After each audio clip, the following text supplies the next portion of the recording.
Dah. Assalamualaikum guys. Okey, hari ni kita orang dekat Melaka. Kisah tak pernah turun Melaka kot. So tadi dia pergi beli aiskrim panjang, tak tahu aiskrim apa dah. Dia dapat beca, dia nak naik beca pula. Boleh. Baik jangan tumpah je lah. Kalau tumpah rugilah habis aiskrimnya. Careful Kisha. Jangan sangat-sangat nanti jatuh. Baik-baik, didik aiskrimnya. Okey, cepat.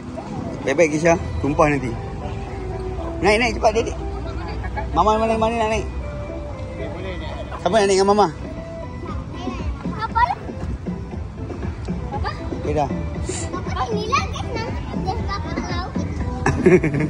Papa nak naik mana? Papa ni, Papa. Kisah ribu Papa. Kisah ribu Papa. Ambil air Papa. Okey, jom. Kisah ribu Papa. Wait.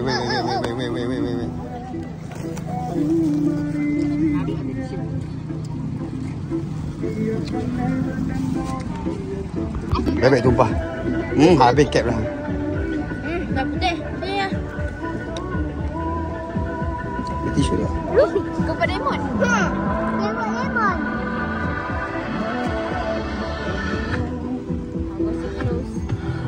Ready. Balik. Adik teman. Dia kat belakang, semua kat belakang. Nak kecah. Si Melaka.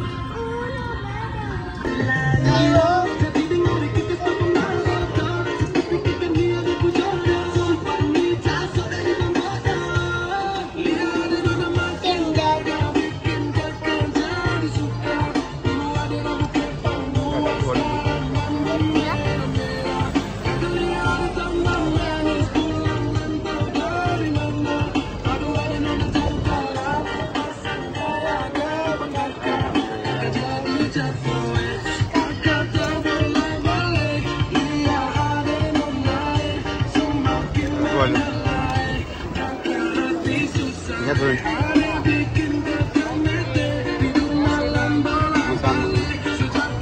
Syah.